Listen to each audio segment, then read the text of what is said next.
Good morning to all. Welcome to the lecture number 18 of heat transfer, thermal engineering 1 subject. In previous lectures, we have completed 2 chapters. First one is two-phase system and second one is boiler mountings and accessories. Today we are going to start new chapter heat transfer. हम आज से heat transfer chapter की starting करेंगे, क्योंकि हमारे पास बहुत ही limited समय है और यूनिवर्सिटी भी कभी भी एग्ज़ाम रख सकती है। तो हम थोड़ा स्पीड में चलेंगे और हमारा ये सब्जेक्ट TE1 अप्रैल एंड तक पूरा सिलेबस कवर करने की कोशिश करेंगे। तो आज का हमारा टॉपिक है हीट ट्रांसफ़र। कुछ 3 या 4 लेक्चर में ही हम हीट ट्रांसफ़र चैप्टर जो है वो कंप्लीट करने की कोशिश करेंगे। कंडक्शन, कन्वेक्शन, रेडिएशन और हीट एक्सचेंजर, ये चीज़ें हीट ट्रांसफ़र चैप्टर में आती है। तो ये 4 टॉपिक हम 4 या 5 अलग अलग लेक्चर में कवर करने की कोशिश करेंगे। तो सबसे पहले है कंडक्शन। जो ऑफलाइन लेक्चर में आए थे उनके साथ मैंने ये पर्टिकुलर टॉपिक में ऑलरेडी डिस्कस किया था। हमारा हीट ट्रांसफ़र चैप्टर का कुछ पोर्शन तो हमने उसी दौरान चलाया था, तो वो मैं बहुत ही कम रिपीट करूँगा। और जो अभी हम पढ़ रहे हैं कंडक्शन, कन्वेक्शन और रेडिएशन, उन सभी के बेसिक एस्पेक्ट को कवर करूँगा। बाकी आपको बुक में से पढ़ना है, आपको एक बार मैं समझाऊंगा तो आपको इजीली समझ में आ जाएगा। अगर नहीं आता है तो क्वेश्चन कर सकते हैं, ठीक है। और फ्राइडे को जो आपका ऑफलाइन दिन होता है लेबोरेटरी सेशन वाला, उसमें भी आप इसके डाउट लेके आ सकते हैं। तो सबसे पहले है कंडक्शन। तो कंडक्शन, कन्वेक्शन और रेडिएशन, ये 3 अलग अलग, कंडक्शन, कन्वेक्शन और रेडिएशन, ये 3 अलग अलग मोड्स ऑफ हीट ट्रांसफर है। मोड्स ऑफ हीट ट्रांसफर का अर्थ कि ये अलग अलग 3 तरीके से हीट ट्रांसफर हो सकती है। सभी मोड्स के लिए आपको एक ऐसा बॉडी चाहिए जिसका टेम्परेचर ज़्यादा है और दूसरा उससे रिलेटिवली कम, क्योंकि हीट ट्रांसफर होने के लिए सबसे पहला और बेसिक प्रिंसिपल यही है कि टेम्परेचर डिफरेंस होना चाहिए। अगर टेम्परेचर डिफरेंस होगा तभी हीट ट्रांसफर होगी, अगर टेम्परेचर डिफरेंस नहीं होगा तो हीट ट्रांसफर नहीं होगी। तो कंडक्शन हीट ट्रांसफर क्या रहता है कि मान लीजिए आपके पास ये एक मेटल का रोड है। वो मेटल का रोड आप अगर कोई भी आग के ऊपर रखते हो या गैस के ऊपर, गैस जला के उसके ऊपर रखते हो, जैसा कि आप डायग्राम में देख सकते हैं, तो क्या होगा कि मेटल जो है उसके अंदर ये सारे एटम्स होंगे जो यहाँ पे आप डायग्राम में देख सकते हो, ठीक है। ये मेटल का रोड है, उसमें एटम रहेंगे। अब जहाँ हीट आएगी वहाँ पे एटम जो है उनका वाइब्रेशन इंक्रीज होगा, उसके कारण उनका टेम्परेचर भी बढ़ेगा और ये वाइब्रेशन जो है वो स्प्रेड होगा बाकी की जगह। मतलब कि आप भले ही इस सिरे से पकड़ के मेटल का रोड आप गर्म कर रहे हो, लेकिन वो हीट आप तक भी आएगी, मतलब कि वाइब्रेशन स्प्रेड होके वो आएगा, टेम्परेचर उसका बढ़ेगा। तो कंडक्शन का डेफिनेशन क्या बताया है? It is the transfer of heat from one body to other body by means of physical contact. मतलब कि अगर फिजिकली 2 बॉडी एक दूसरे के साथ कांटेक्ट में है तो जो हीट ट्रांसफर होता है वो कंडक्शन प्रकार का रहता है। आमतौर पे मेजॉरिटी ये सॉलिड के अंदर भी देखा जाता है और लिक्विड और गैस के अंदर भी रहता है, लेकिन वो काफ़ी कम रहता है। तो अब कंडक्शन के बारे में थोड़ा और जानते हैं। जो हमें बताता है फूरियर्स लॉ। फूरियर्स लॉ। अब फूरियर का लॉ जो है वो क्या बताता है कि कंडक्शन हाई टेम्परेचर और लो टेम्परेचर साइड है बॉडी की, मतलब एक सिंगल बॉडी है, उसमें आप यहाँ से गर्म कर रहे हैं तो ये हाई टेम्परेचर साइड हुई, और दूसरी side naturally low temperature side हो जाती है। तो हीट ट्रांसफर कैसे करती है high temperature to low temperature, वो यहाँ पे बताया गया है, जो कि फूरियर का लॉ यह कहता है कि rate of heat conduction is proportional to area measured normal to the direction of heat flow and the temperature gradient in this direction। तो यहाँ पे आप देख सकते हैं कि ये जो क्रॉस सेक्शन एरिया है हीट इस डायरेक्शन में जाती है, तो क्रॉस सेक्शन एरिया है वो उसके एकदम नॉर्मल है, नॉर्मल मतलब 90 डिग्री पे, तो वो एरिया पे हीट उस एरिया में से ट्रांसफर हो रही है।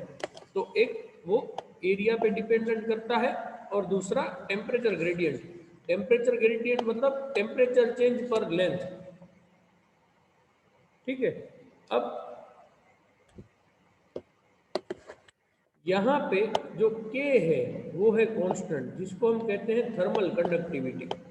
जो जब आपके पास बेसिक लॉ क्या है, Q जो है वो प्रोपोर्शनल टू है एरिया से, और हीट ट्रांसफर मतलब कि Q वो प्रोपोर्शनल है टेम्परेचर ग्रेडियंट से, मतलब कि डेल्टा T बाय L से। तो ये चीज है आपको बताई गई है फूरियर के लॉ में। अब प्रोपोर्शनलिटी को निकालने के लिए आपको कांस्टेंट डालना पड़ेगा, तो वो कांस्टेंट क्या होगा, थर्मल कंडक्टिविटी। थर्मल कंडक्टिविटी क्या है, अब ये हम आगे जानते हैं।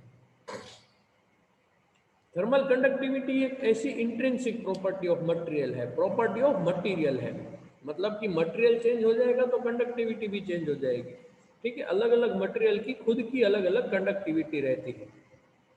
वो क्या बताती है, thermal conductivity is a property of material which relates its ability to conduct heat, मतलब कि हीट ट्रांसफर किस तरीके से होगा वो आपको थर्मल कंडक्टिविटी के वैल्यू से मालूम होता है। और थर्मल कंडक्टिविटी क्या है, quantity of heat transmitted through unique thickness and at the direction of normal of unit surface area due to that temperature gradient. मतलब कि ये और कुछ चीज नहीं है, हमारा अभी इक्वेशन क्या था, Q is equal to K A delta T bye x. तो उसमें आप K को अगर फॉर्मुलेट करते हैं, सूत्रकर्ता करते हैं, तो क्या आएगा आपका answer, Q upon area into temperature gradient, तो टेम्परेचर डिफरेंस इनटू x। मतलब कि x क्या है, तो कि यूनिट थिकनेस ये 1 हो गया, डेल्टा टी क्या है, यूनिट टेम्परेचर और यूनिट एरिया, ये तीनों अगर 1 1 कर दो तो उसमें से जो हीट ट्रांसफर होगी वो आपकी वैल्यू होगी K की। तो यही चीज यहाँ पे डेफिनेशन के रूप में लिखी गई है कि ये थिकनेस भी यूनिट कर दो, एक क्रॉस सेक्शनल एरिया भी यूनिट कर दो, और टेम्परेचर डिफरेंस भी यूनिट कर दो, मतलब कि एक। तो जितनी हीट ट्रांसफर होगी उतनी वैल्यू ही कंडक्टिविटी की रहेगी। अब आता है हमारा नेक्स्ट टॉपिक, जो है conduction through plane wall. Plane wall मतलब कि एक ही मटेरियल से बनी हुई वॉल। तो उसमें यही इक्वेशन लिखा है, Q is equal to K A delta T by x. Delta T को हमने टेम्परेचर डिफरेंस जो है वो यहाँ पे लिख दिया है, एक जगह पे T1 है और एक जगह पे T2 है। एक वॉल है, उसके एक सिरे पे T1 टेम्परेचर है, दूसरे सिरे पे T2 टेम्परेचर है, तो उसका डिफरेंस, अब वो उनका लेंथ या उनका डिफरेंस है वो किस अंतर पे है, तो कि डेल्टा अंतर पे है, तो वह यहाँ पे आ जाएगा डेल्टा। तो आप Q is equal to K A delta T upon L, जो हमने अभी इक्वेशन देखा, ये K A into delta T upon L, तो यही जो है वो यहाँ पे लिखा है। अब हम T1 T2 को ऊपर अलग कर दें तो बाकी ये के ए है वो डेल्टा के अंदर चला जाएगा, डेल्टा के भी डिनोमिनेटर में चला जाएगा। तो Q जो है वो है हीट ट्रांसफर, डेल्टा T है वो टेम्परेचर डिफरेंस, और डेल्टा बाय KA इसको हम कहते हैं रेजिस्टेंस या कंडक्टिव रेजिस्टेंस।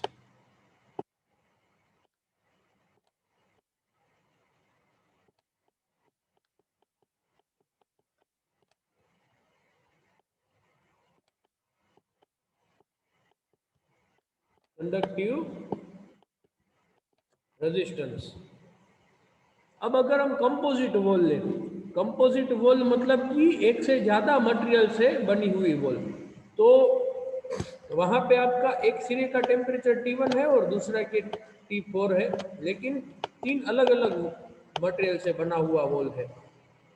तो यहाँ पे तीन रेजिस्टेंस होंगे। वॉल 1 का है तो वो डेल्टा 1/K1 है, क्योंकि यहाँ पे हर एक लेयर की थिकनेस भी अलग है और कंडक्टिविटी भी अलग अलग है, तो उसके हिसाब से तीनों के अलग अलग रेजिस्टेंस होंगे डेल्टा/K। फिर हम वो इक्वेशन में लग देते हैं कि हीट ट्रांसफर जो है वो तो सेम ही रहेगा सब वॉल के अंदर, क्योंकि हीट जो है वो एक सिरे से आ रही है दूसरे सिरे में से निकल रही है। तो आपका हीट ट्रांसफर क्या मिलेगा? हीट ट्रांसफर मिलेगा टेम्परेचर डिफरेंस पहला और आखिरी टेम्परेचर के बीच का, और उसके अंदर नीचे क्या आएगा रेजिस्टेंस में, वो तीन रेजिस्टेंस के समेशन, जो यहाँ पे तीन रेजिस्टेंस मिल रहे हैं उसके समेशन आएंगे। ये आपका कभी कभी एग्जाम्पल पूछा जाता है, तो आपको एग्जाम्पल में यही देखना है। एग्जाम्पल इसी तरीके का होगा। फॉर एग्जाम्पल ये है आपका पेंट, ये है आपका सीमेंट, और ये है आपका पेंट या प्लास्टर सीमेंट या ऐसा कुछ भी। आपको तीन मटेरियल अलग अलग दिए हैं और तीन का अलग अलग कंडक्टिविटी भी दिया है और तीनों का अलग अलग थिकनेस भी दिया है, और एरिया सबका क्रॉस सेक्शन एरिया सेम ही रहेगा। तो आपको तीनों के रेजिस्टेंस पहले ढूंढने हैं, वो यहाँ पे मिल गए तो वो यहाँ पे लिख देना है, और दो टेम्परेचर आपके पास होंगे, वो दो टेम्परेचर है तो आपको Q मिल जाएगा। तो इस तरीके से आपका एग्जाम्पल भी इसमें कभी कभी पूछा जाता है। तो आपको यहाँ तक कि आज का लेक्चर कंडक्शन का रखते हैं, ये हमारा कंडक्शन का टॉपिक कंप्लीट होता है।